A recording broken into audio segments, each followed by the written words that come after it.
Synchronous motors. So మనం AC మిషన్స్లో synchronous motors, asynchronous motors అని మనకు రెండు రకాలు ఉంటాయి. Synchronous motors and asynchronous motors. మనకి మోటార్ యొక్క కన్స్ట్రక్షన్, జనరేటర్ యొక్క కన్స్ట్రక్షన్ సేమే ఉంటాయి. డిపెండింగ్ అపాన్ స్పీడ్, వోల్టేజ్ ఇలాంటి వాటిని బట్టి మాత్రమే generator will act as a motor, motor will act as a generator అని నేను డీసీ మిషన్స్లో చెప్పాను. ద సేమ్ సిమిలర్లీ మనం మోటార్స్ గురించి పూర్తిగా స్టడీ చేయగలిగితే ఆటోమేటికల్లీ జనరేటర్ గురించి ఐడియా వస్తుంది. సో ఫస్ట్ ఆఫ్ ఆల్ ఈ సింక్రోనస్ మిషన్స్ అనేటువంటిది లేదా సింక్రోనస్ మోటార్స్ అనేటువంటిది ఏదైతే ఉందో ఇది త్రీ ఫేజ్ సప్లైకి సంబంధించినటువంటి మోటార్లో వన్ ఆఫ్ ద మోటార్. అయితే ఇప్పుడు సింక్రోనస్ మోటార్ గురించి మనం ఇంట్రడక్షన్ ఇవ్వాలి. అసలు what is synchronous machine or synchronous motor అనే దాని గురించి మనం మాట్లాడాలి. So motor are also called as machine. Both are ఏంటంటే సేమ్ కన్స్ట్రక్షన్స్ ఉంటాయి. ఓకేనండి. సో ఇప్పుడు మనం ఏం చేద్దాము అంటే సింక్రోనస్ మోటార్ అంటే ఏంటో తెలియాలి అని అంటే ముందుగా ఫస్ట్ ఆఫ్ ఆల్ ఏసీలో సింక్రోనస్ మిషన్ అంటే ఏంటి, అసింక్రోనస్ మిషన్ అంటే ఏంటో జస్ట్ కొన్ని ఎగ్జాంపుల్స్ ఇస్తాను చూడండి. ఫర్ ఎగ్జాంపుల్ మన దగ్గర 3 ఫేజ్ ఏసీ సప్లై తీసుకున్నారనుకోండి. 3 ఫేజ్ ఏసీ సప్లై తీసుకున్నారనుకోండి. ఈ 3 ఫేజ్ ఏసీ సప్లై ఏ విధంగా ఉంటుంది అని అంటే phase angle or phase displacement ఎలా ఉంటుంది అని అంటే చూడండి. ఫేజ్ డిస్ప్లేస్మెంట్ ఎలా ఉంటుందంటే 120 degrees ఉంటుంది. What is phase displacement and 120 degrees అంటే ఏంటి అనే దాని గురించి మాట్లాడదాం. ఒకసారి చూడండి. హియర్ ద సింపుల్ డయాగ్రామ్ అర్థం చేసుకోవడం కన్నా వెక్టార్ డయాగ్రామ్ అయితే చాలా ఈజీ ఫిజికల్ రిప్రజెంటేషన్ కన్నా. ఒకసారి జాగ్రత్తగా చూడండి. నేను మీకు అర్థమయ్యే భాషలో మినిమం చెప్పడానికి ట్రై చేస్తాను. ఆ తర్వాత సింక్రోనస్కి డిఫరెన్స్ తెలిస్తే అప్పుడు మళ్ళీ మిషన్స్లోకి వెళ్దాం. సో ఫస్ట్ ఆఫ్ ఆల్ ఇక్కడ నుంచి నేనేం చేస్తున్నాను అని అంటే ఆర్ అనేటువంటి ఫేజ్ కనుక ఇలా స్టార్ట్ అయితే ఆర్ అనేటువంటి ఫేజ్ కనుక this is called as R అనేటువంటి ఫేజ్ కనుక 0 దగ్గర నుంచి స్టార్ట్ అయితే ఫేజ్ డిస్ప్లేస్మెంట్ అంటే మనకి 3 ఫేజ్లో ఏ ఉంటాయండి, ఆర్, వై, బి అని ఉంటే ఆర్ అనేటువంటిది 0 degree దగ్గర స్టార్ట్ అయ్యి ఉంటే దాని తర్వాత ఏదైతే ఉంటుందో అంటే ఆర్ తర్వాత వై ఏంటంటే ఫేజ్ సీక్వెన్స్ అనేది ఆర్, వై, బి. దీన్ని పాజిటివ్ ఫేజ్ సీక్వెన్స్ అంటాం. సో ఈ కాన్సెప్ట్ మళ్ళీ సపరేట్గా మాట్లాడదాం. ఇది స్టార్ట్ అయిన 120 degrees తర్వాత అంటే ఇది 90 degrees అనుకోండి, ఇది 180 degrees అనుకోండి, ఇది 90 degrees అనుకోండి. సో ఇక్కడ నా పాయింట్ ఏం మాట్లాడాలనుకున్నాను జాగ్రత్తగా చూడండి. ఏదైతే 0 degrees స్టార్ట్ అయిందో స్టార్ట్ అయిన 120 degrees తర్వాత మరొక ఫేజ్ స్టార్ట్ అవుద్దండి. ఏంటండి, మరొక ఫేజ్ స్టార్ట్ అవుద్దండి. So this is called as ఏం మాట్లాడుతున్నాను అని అంటే వై అనేటువంటి ఫేజ్. ఒకసారి జాగ్రత్తగా చూడండి. నేనేం మాట్లాడాను అని అంటే ఆర్ అనేటువంటి ఫేజ్ స్టార్ట్ అయిన 120 degrees తర్వాత అంటే ఈ రెండిట్ల మధ్య ఫేజ్ యాంగిల్ ఎలా ఉంది, ఈ రెండిట్ల మధ్య ఫేజ్ యాంగిల్ ఎలా ఉంది అని అంటే 120 degrees ఉంది. ఇప్పుడు ఆర్ అనే ఫేజ్ స్టార్ట్ అయిన 120 degrees తర్వాత వై అనేటువంటి స్టార్ట్ అయి ఉంటే వై స్టార్ట్ అయిన 120 degrees తర్వాత బి స్టార్ట్ అవుతుంది. Phase angle or phase displacement 120 అంటే ఇది స్టార్ట్ అయిన 120 degrees తర్వాత ఇది స్టార్ట్ అయితే ఇది స్టార్ట్ అయిన 120 అంటే 240 degrees దగ్గర ఇది స్టార్ట్ అవుతుంది. సో ఇప్పుడు పాయింట్ ఏంటి, మరొక లైక్ ఫర్ ఎగ్జాంపుల్ మనం మాట్లాడదాం. లైక్ ఫర్ ఎగ్జాంపుల్ ఇది స్టార్ట్ అయిన 120 degrees అంటే ఇక్కడెక్కడో తీసుకోండి. So like this is called as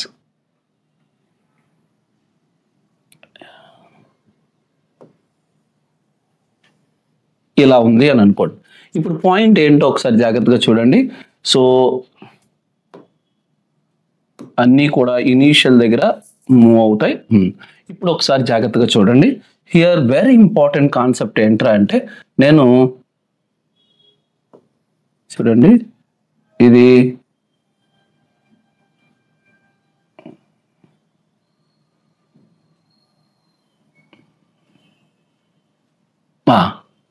ఇది ఏంటి, ఇది బి అనేటువంటి ఫేజ్. ఇప్పుడు మీరు జాగ్రత్తగా ఇలా చూస్తే చాలా కన్ఫ్యూజే, కానీ మనం ఇలా చూడడం కన్నా వెక్టార్ రిప్రజెంటేషన్ అయితే డెడ్ ఈజీ కాన్సెప్ట్.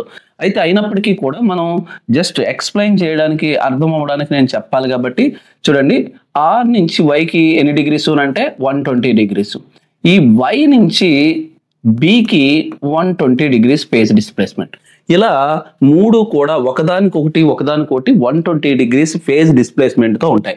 సో ఇప్పుడు పాయింట్ ఏంట్రా అంటే ఇలా రిప్రజెంటేషన్ మనం చేయలేమని చెప్పి వెక్టార్ రిప్రజెంటేషన్లో నేను మాట్లాడతాను. ఒకసారి చూడండి, ఏదైతే ఆర్ అని అంటూ ఉన్నానో విచ్ ఇస్ నథింగ్ బట్ 0 దగ్గర స్టార్ట్ అయింది అనుకోండి, ఇది 0 డిగ్రీ దగ్గర స్టార్ట్ అయింది అనుకోండి, అది స్టార్ట్ అయిన 120 డిగ్రీస్ తర్వాత ఏమన్నాను నేను, బి స్టార్ట్ అవుతుంది అన్నాను. ఇదిగోండి, అది స్టార్ట్ అయిన 120 డిగ్రీస్ తర్వాత బి స్టార్ట్ అయింది అనుకుందాం.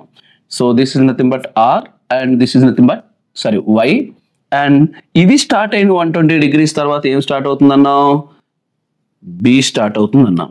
అంటే ఇక్కడ నుంచి ఇక్కడికి మళ్ళీ 120 డిగ్రీస్, ఇక్కడ నుంచి ఇక్కడికి మళ్ళీ 120 డిగ్రీస్ ఉన్నాయి. సో పాయింట్ అర్థమైందా, అర్థం కాలేదండి? సో మొత్తం కలిపితే ఎంత ఉంటాయి, 360 డిగ్రీస్ ఉంటాయి, 360 డిగ్రీస్ ఉంటాయి. ఇప్పుడు జాగ్రత్తగా చూడండి, very simple and easy concept. ఏంట్రా అంటే ఇది 0 డిగ్రీస్ దగ్గర ఉన్నప్పుడు ఇది 120 డిగ్రీస్ దగ్గర ఉంది, ఇది 0 డిగ్రీస్ దగ్గర ఉన్నప్పుడు ఇది 240 డిగ్రీస్ దగ్గర ఉంది. పాయింట్ ఓకేనా? ఒకసారి జాగ్రత్తగా చూడండి. 0 డిగ్రీస్ అంటే అర్థం ఏంట్రా అంటే there is no magnitude of current or voltage. ఇది కరెంట్ వేవ్ ఫామ్ అయితే కరెంట్ 0 అని, వోల్టేజ్ వేవ్ ఫామ్ అయితే వోల్టేజ్ 0 అని అర్థం. For example other than 0 any degrees ఎంతో కొంత మ్యాగ్నిట్యూడ్ ఆఫ్ కరెంట్ అయితే కరెంట్ అని, వోల్టేజ్ అయితే వోల్టేజ్ అని ఉంది అని అర్థం. అంటే ఫర్ ఎగ్జాంపుల్ ఇది 0 అంటే అర్థం ఏంటండి, ఏ విధమైనటువంటి కరెంటు లేదు అని. కానీ అలాంటి దగ్గర ఇది సర్టెన్ అమౌంట్ ఉంది, ఇది సర్టెన్ అమౌంట్ ఉంది. క్లియర్? అలానే ఇక్కడ జాగ్రత్తగా చూడండి, ఫర్ ఎగ్జాంపుల్ వై అనేటువంటిది 0 దగ్గర, బి అనేటువంటిది ఎక్కడుంది, సర్టెన్ అమౌంట్, వై అనేటువంటిది ఒక సర్టెన్ అమౌంట్ లో ఉంది అండ్ ఆర్ అనేటువంటిది కూడా సర్టెన్ అమౌంట్ లో ఉంది. అంటే నేను ఏం మాట్లాడాలనుకున్నానో జాగ్రత్తగా చూడండి. ఇది 0 దగ్గర ఉన్నప్పుడు ఏం జరుగుతుంది అని అంటే ఇది 120 డిగ్రీస్ దగ్గర, ఇది 240 డిగ్రీస్ దగ్గర ఉంది. ఇప్పుడు మనం మాట్లాడుకోవాల్సినటువంటి పాయింట్ ఏంట్రా అంటే సెకండ్కి 50 సార్లు ఇది ఇక్కడికి వస్తూ ఉంటుంది, ఇది ఇక్కడికి వెళ్తూ ఉంటుంది, ఇది ఇక్కడికి వస్తూ ఉంటుంది. నేనేం మాట్లాడుతున్నానో జాగ్రత్తగా చూడండి. సెకండ్కి 50 సార్లు అంటే అకార్డింగ్ టు ఫ్రీక్వెన్సీని బేస్ చేసుకుని ఈ ఆర్ అనే ఫేజ్ వై దగ్గరికి వస్తుంది, వై అనే ఫేజు బి దగ్గరికి వస్తుంది. సెకండ్కి 50 సార్లు ఇలా చేంజ్ అవుతూ ఉంటాయి. అంటే the meaning is nothing but ఇది 0 దగ్గర ఉంటే కొన్ని ఫ్రాక్షన్ ఆఫ్ సెకండ్స్ లోనే 120 డిగ్రీస్ దగ్గరికి వస్తుంది, కొన్ని ఫ్రాక్షన్ ఆఫ్ సెకండ్స్ దగ్గరికి మళ్ళీ ఇది 240 దగ్గరికి వస్తుంది, మళ్ళీ కొన్ని ఫ్రాక్షన్ ఆఫ్ సెకండ్స్ దగ్గరికి వచ్చేటప్పటికి 0 దగ్గరికి వస్తుంది. ఇక్కడ మనం గుర్తుపెట్టుకోవాల్సినటువంటి పాయింట్ ఏంట్రా అంటే 0 దగ్గరికి వచ్చినటువంటి ప్రతిసారి కూడా ద మ్యాగ్నిట్యూడ్ ఆఫ్ కరెంట్ ఎంత అంటే 0. అదర్ దాన్ 0 దగ్గర ఉన్న ప్రతిసారి కూడా ఎంతో కొంత మ్యాగ్నిట్యూడ్ ఆఫ్ కరెంట్ ఉంది అని అర్థం. ఇప్పుడు నేను మీకు అర్థమయ్యేలా సింపుల్ కన్స్ట్రక్షన్ నేను డ్రా చేయడానికి ట్రై చేస్తాను. చూడండి, లైక్ ఫర్ ఎగ్జాంపుల్ నా దగ్గర ఒక 3 పోల్స్ ఉన్నాయి అనుకోండి. నిజానికి ప్రాక్టికల్గా 3 పోల్స్ అంటూ మిషన్ ఉండదు, కానీ మనకి ఈజీగా నాన్ ఎలక్ట్రికల్ వాళ్ళకి కూడా అర్థమయ్యేలాగా, ఐటీఐ రేంజ్ వాడికి అసలు ఏమీ తెలియని వాడికి అర్థమయ్యేలాగా నేను 3 పోల్తో చెప్తున్నాను. 3 పోల్స్ అనేది ఉండదు, 2 పోల్స్ కానీ 4 పోల్స్ కానీ 6 పోల్స్ కానీ ఇలా పెయిర్ ఆఫ్ పోల్సే ఉంటాయి. అయినప్పటికీ కూడా మనకు అర్థం అవ్వడానికి నేనేం చేశాను అని అంటే లైక్ ఫర్ ఎగ్జాంపుల్ చూడండి, నేను ఇలా ఒక పోల్ డ్రా చేశాను. సో ఇక్కడ నుంచి మరొక పోల్ డ్రా చేశాను. జాగ్రత్తగా చూడండి,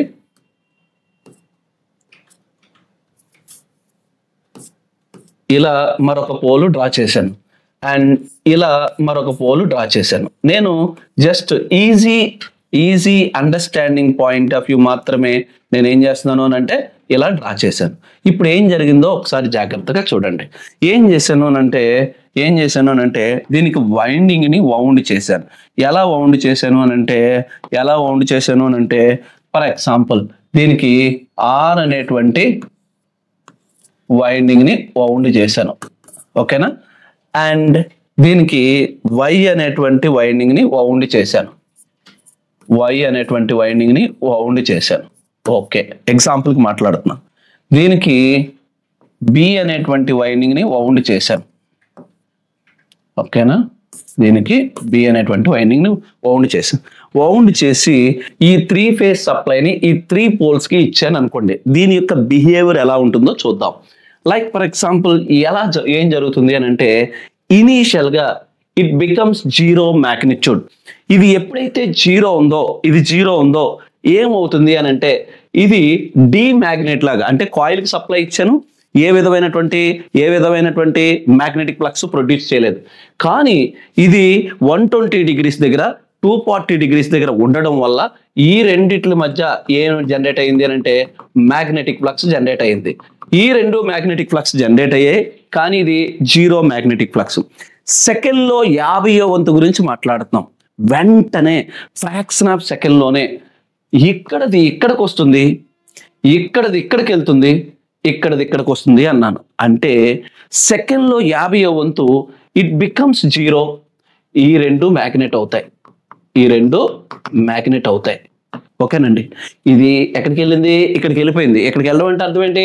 ఇట్ మే బి 0 డిగ్రీస్ అన్నాను కదా, ఇది 0 డిగ్రీస్ అనుకోండి, ఇది 120 డిగ్రీస్ అనుకోండి, ఇది 240 డిగ్రీస్ అనుకోండి. ఏం మాట్లాడుతున్నాను? సెకండ్కి 50 సార్లు మారుతుంది అన్నాను కదా. ఈ వైండింగ్లోని ఈ సప్లై కాయిల్ మీటర్లు పోల్స్ కాదు, ఈ సప్లై 0 దగ్గర ఉన్నది 120 దగ్గరికి వచ్చింది, 120 దగ్గర ఉన్నది 240 దగ్గరికి వెళ్ళింది, 240 దగ్గర ఉన్నది 0 దగ్గరికి వచ్చింది. ఎప్పుడైతే ఇలా వచ్చిందో మళ్ళీ ఫ్రాక్షన్ ఆఫ్ సెకండ్లోనే ఇట్ బికమ్స్ 0. ఈ రెండు మ్యాగ్నెట్ అవుతాయి. మళ్ళీ ఫ్రాక్షన్ ఆఫ్ సెకండ్లోనే ఇట్ బికమ్స్ 0. ఈ రెండు మ్యాగ్నెట్ అవుతాయి. మళ్ళీ ఫ్రాక్షన్ ఆఫ్ సెకండ్లోనే ఈ రెండు మ్యాగ్నెట్, ఇది 0. ఇలా సెకండ్కి 50 సార్లు ఒకటి మ్యాగ్నెట్, రెండు మ్యాగ్నెట్లు ఇలా ఆల్టర్నేటివ్గా జరుగుతూ ఉంటాయి.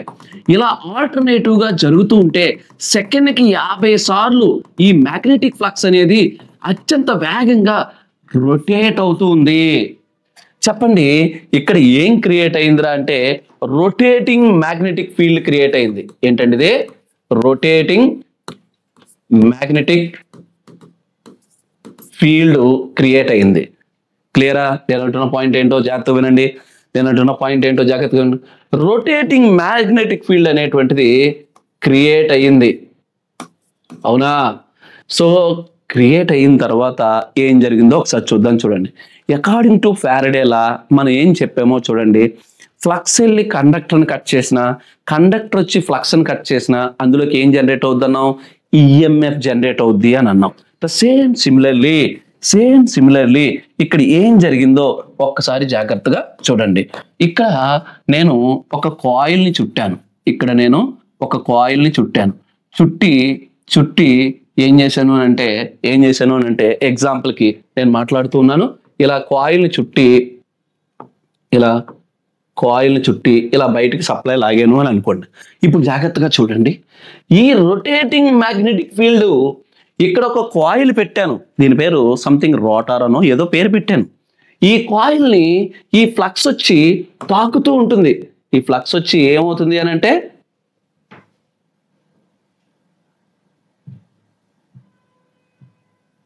ఓకే, ఈ ఫ్లక్స్ వచ్చి దీన్ని తాకుతూ ఉంటుంది. చెప్పండి, అకార్డింగ్ టు ఫ్యారడేలా ఫ్లక్స్ వచ్చి కండక్టర్ని కట్ చేస్తే ఏమవుద్ది? కండక్టర్లోకి ఈఎంఎఫ్ ఇండ్యూస్ అవుద్ది. ఇండ్యూస్ అవుద్ది అకార్డింగ్ టు ఫ్యారడే లా అని అన్నాం. వెంటనే నేను ఏం చేశాను అంటే ఇక్కడ ఒక స్మాల్ రెసిస్టర్ని పెట్టి క్లోజ్ చేశాను. ఎప్పుడైతే క్లోజ్ చేశానో ఏం జరుగుద్ది చెప్పండి? ఈఎంఎఫ్ యొక్క పని ఏంటి? To drive the current. ఎప్పుడైతే నేను ఇలా క్లోజ్ చేశానో వెంటనే ఇందులో కొంత కరెంట్ కాస్త సర్క్యులేట్ అవుద్ది. ఈ కాయిల్ అంతా కూడా కరెంట్ కాస్త సర్క్యులేట్ అవుద్ది. ఇప్పుడు నాకు ఒక విషయం చెప్పండి, మొదటిసారేమో ఫ్లక్స్ వచ్చి కండక్టర్ని కట్ చేయడం వల్ల ఏమైంది? ఈఎంఎఫ్ ఇండ్యూస్ అయింది. ఒకవేళ అలా ఇండ్యూస్ అయితే దాన్ని ట్రాన్స్ఫార్మర్ అంటాం. కానీ నేను ఏం చేశానంటే షార్ట్ చేశాను. ఎప్పుడైతే షార్ట్ చేశానో అది మళ్ళీ కొంత కరెంట్ని డ్రైవ్ చేస్తుంది. చెప్పండి, according to ampere law current వెళ్ళే కండక్టర్ ఫ్లక్స్ మధ్యలో ఉంటే ఏమవుద్ది అని అంటే ఏదైతే నేను ఇప్పుడు చెప్పినటువంటి కాయిల్ ఉందో ఆ కాయిల్ కాస్త రొటేట్ అవుద్ది.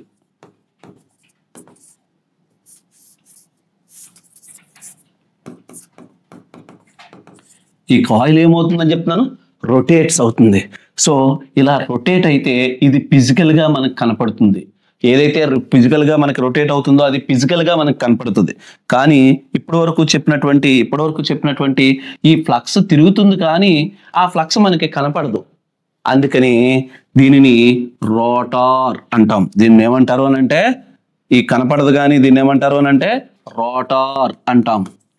ఏదైతే ఫిజికల్గా మనకు తిరుగుతున్నట్టుగా కనపడుతుందో ఆ కనపడేదాన్ని ఏమంటారు అని అంటే రోటార్ అంటాం. వేరాస్ ఏదైతే ఫ్లక్స్ మాత్రమే తిరుగుతుందో దాన్ని ఏమంటారంటే స్టాటార్ అని అంటాం. ఏమంటారటండి, స్టాటార్ అని అంటాం. స్టాటార్ అంటే ఏంటి, రోటార్ అంటే ఏంటి అని అంటే, మ్యాగ్నెటిక్ ఫ్లక్స్ మాత్రమే రొటేట్ అయ్యేటువంటి ఏరియా అంతా కూడా స్టాటార్ గాను, ఎక్కడైతే ఫిజికల్గా కండక్టర్ తిరుగుతూ ఉంటుందో దాన్ని రోటార్ గాను చెప్తాం. ఇక్కడ మనం మాట్లాడుకోవాల్సినటువంటి పాయింట్ ఏంట్రా అంటే, ఇక్కడ ఫిజికల్గా మూవ్ అవుతున్నట్టుగా ఏమీ కనపడదు స్టాటార్లో, కానీ ఫ్లక్స్ మాత్రం తిరుగుతూ ఉంటుంది. ఓకేనండి.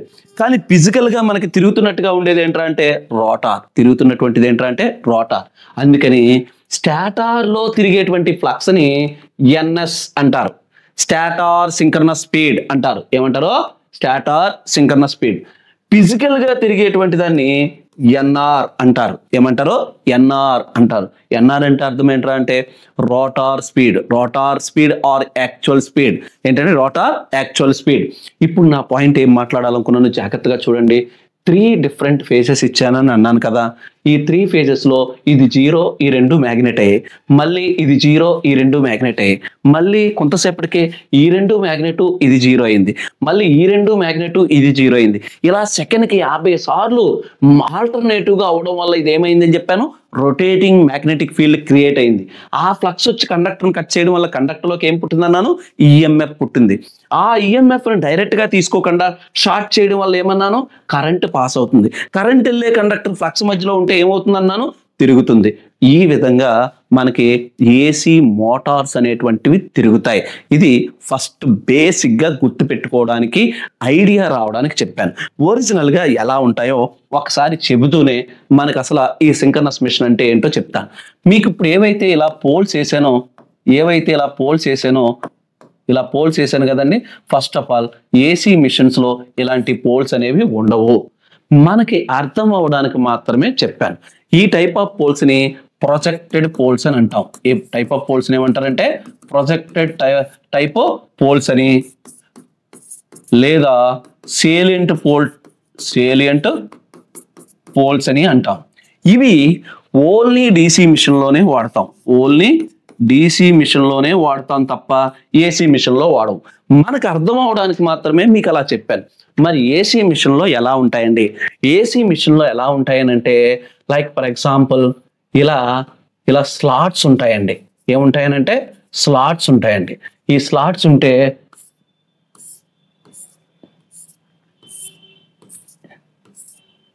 ఇలా స్లాట్స్ లా ఉంటే ఈ స్లాట్స్ లో ఏం చేస్తామంటే వైండింగ్ చుడతామండి. ఈ కొన్ని స్లాట్స్ కలిపి, ఎగ్జాంపుల్కి ఈ కొన్ని స్లాట్స్ కలిపి ఆర్ అనేటువంటి ఫేజ్ అనుకోండి. మరి ఈ కొన్ని స్లాట్స్ కలిపి వై అనేటువంటి ఫేజ్ కింద ట్రీట్ చేస్తామండి. మళ్ళీ ఇక్కడ ఏవో కొన్ని ఉంటాయి, ఇవి వచ్చేటప్పటికి బి అనే ఫేజ్ కింద షూట్ అయ్యేలా చూస్తాం. అంటే ఇక్కడ ఏం జరుగుద్ది అని అంటే ఆర్ స్టార్టింగ్, ఆర్ ఎండింగ్ ఇలా ఉంటాయి. వైండింగ్లు ఎలా ఉంటాయనంటే R starting, R ending, Y starting, Y ending, B starting, B ending. అంటే అర్థం ఏంట్రా అంటే ఇక్కడ కొన్ని స్లాట్స్ ఒక పోల్ లా పనిచేస్తే మరికొన్ని స్లాట్స్ మరొక పోల్ లాగా, మరికొన్ని స్లాట్స్ మరొక పోల్ లాగా. అంటే ఈ కొన్ని స్లాట్స్ ఒక పోల్ అయితే ఈ కొన్ని స్లాట్స్ ఒక పోలు, ఈ కొన్ని స్లాట్స్ ఒక పోలు, ఈ కొన్ని స్లాట్స్ ఒక పోలు, ఈ కొన్ని స్లాట్స్ ఒక పోలు, ఇలా డివైడ్ చేస్తామండి. ఇలా పోల్స్ లాగా ప్రొజెక్ట్ చేసినట్టుగా ఉండవు. ఈ టైప్ ఆఫ్ పోల్స్నే ఏమంటారంటే సిలిండ్రికల్ పోల్స్ అంటారు. ఈ టైప్ ఆఫ్ పోల్స్ని ఏమంటారో సిలిండ్రికల్ పోల్స్ అంటాం. అంటే ఇక్కడ ఏం జరుగుద్ది అని అంటే జాగ్రత్తగా చూస్తే ఇక్కడ రొటేటింగ్ మ్యాగ్నెటిక్ ఫీల్డ్ అనేది క్రియేట్ అవుద్ది. ఈ మధ్యలో రొటేటింగ్ మ్యాగ్నెటిక్ ఫీల్డ్ క్రియేట్ అయితే దీని లోపల మనం ఒక కాయిల్ని పెడతామండి. ఇక్కడ ఫ్లక్స్ కంటిన్యూస్గా తిరుగుతూ ఉంది. 3 ఫేజ్లు వేరువేరుగా అవడం వల్ల అప్పుడు మనం ఏం చేస్తాము అని అంటే ఈ లోపల మళ్ళీ ఇలాంటి స్ట్రక్చరే ఉన్నటువంటి మరొక చిన్న దాన్ని పెడతామండి. సో దీనినే ఏమంటారు అని అంటే రోటార్ అంటాం. దీన్ని ఏమంటారు రోటార్ అని అంటాం. సో ఇది ఈ విధంగా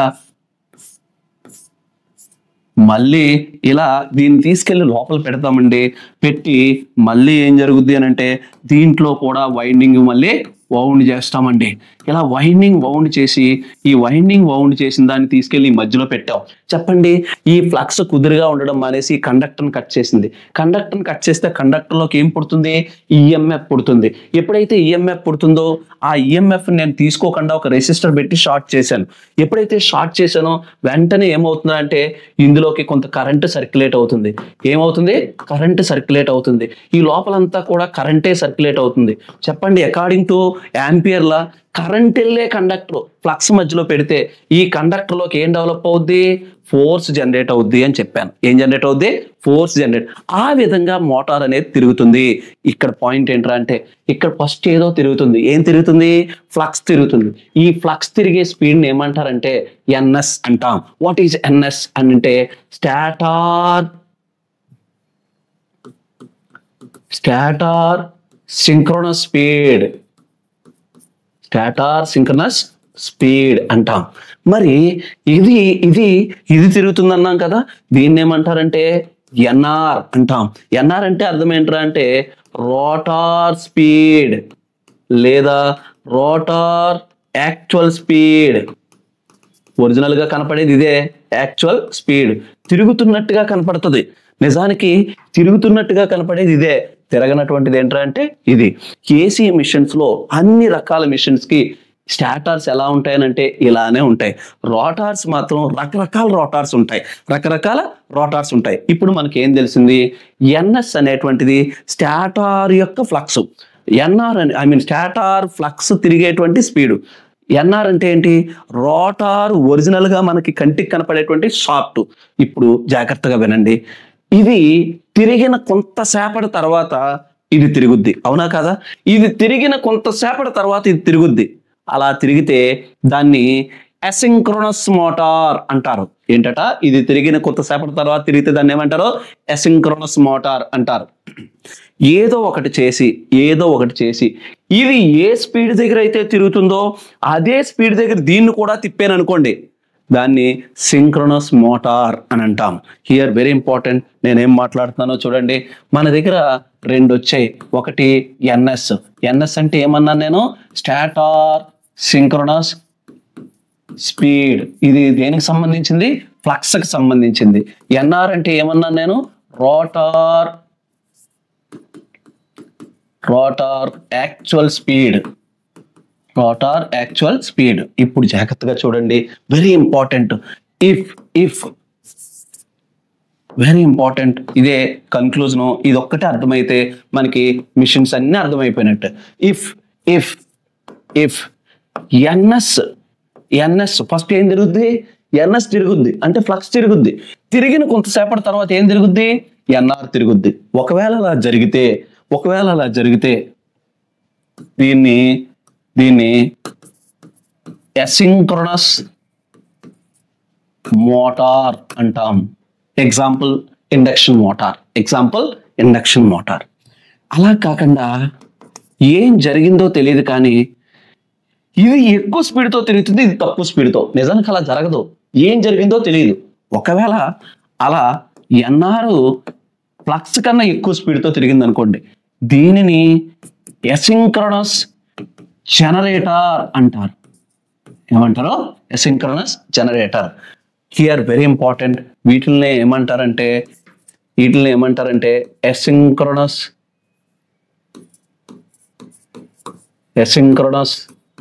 machine. What is asynchronous mission? NS is not equal to NR. అంటే NS NR రెండు కూడా సమానంగా ఉండవు, వేరు స్పీడ్ దగ్గర తిరుగుతాయి. ఒకవేళ NS ఎక్కువైపోతే దాన్ని మోటార్ అంటాం, ఒకవేళ NR ఎక్కువైపోతే దాన్ని ఏమంటారంటే జనరేటర్ అని అంటాం. హియర్ వెరీ ఇంపార్టెంట్ కాన్సెప్ట్ ఏంటో ఒకసారి జాగ్రత్తగా చూడండి. మూడోది, ఇఫ్ ఏం జరిగిందో తెలియదు. ఏం జరిగిందో తెలియదు. NS is equal to NR, NS is equal to NR.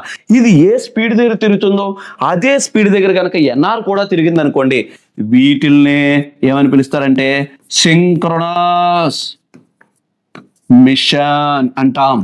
అంటే ఇది జనరేటర్ కావచ్చు, మోటార్ కావచ్చు. అంటే ఏం చెప్తున్నాను, జనరేటరు మోటార్ ఏదైనప్పటికీ కూడా జనరేటర్ మోటార్ రెండు కూడా సేమ్ స్పీడ్ దగ్గర తిరుగుతాయి. Here very important concept. First of all మనకి ఏంటండి అసింక్రోనస్ మిషన్స్ అంటే ఏంటి, సింక్రోనస్ మిషన్స్ అంటే ఏంటి. అసింక్రోనస్ మిషన్స్ కి బెస్ట్ ఎగ్జాంపులే ఏంటంటే induction machines or induction motor by generator. మనం స్లిప్ రింగ్ అని, స్క్విరల్ గేజ్ అని మనం చదువుతాం కదండి. ఆ చదివే మోటార్స్ కానీ ఏవైతే ఉన్నాయో అవి దేనికి సంబంధించినవి అంటే అసింక్రోనస్ మిషన్స్. అలా కాకుండా మనం ఇప్పుడు మళ్ళీ మాట్లాడదాం ఏంటని సింక్రోనస్ మిషన్స్. ఫస్ట్ టాపిక్ ఏం మాట్లాడుతున్నాం మనం, సింక్రోనస్ మిషన్స్ అని మాట్లాడుతున్నాం. First of all synchronous motor or synchronous generator అంటే ఏం చెప్పాను, if NS is equal to NR which is called as ఏమంటారు సింక్రోనస్ మిషన్. ఒకవేళ NS is less than, NS is greater than NR అయితే ఏమన్నాను నేను motor. NR is greater than NS అయితే ఏమన్నాను నేను generator. This is nothing but introduction of synchronous machines, asynchronous machines. First of all ఈ clarity వస్తే మనం డైరెక్ట్ గా సింక్రోనస్ మిషన్ లో మాట్లాడదాం. ఇక్కడ మీరు గుర్తుపెట్టుకోవాల్సింది సింక్రోనస్ మిషన్స్ అయినా అసింక్రోనస్ మిషన్స్ అయినా స్టాటార్స్ ఆల్మోస్ట్ అన్నీ కూడా సేమే ఉంటాయి, కానీ రోటార్లు మాత్రమే చేంజ్ అవుతాయి, రిమైనింగ్ అంతా సేమ్. ఇప్పుడు సింక్రోనస్ మిషన్స్ లో లెసన్ లోకి 1 by 1 వెళ్దాం.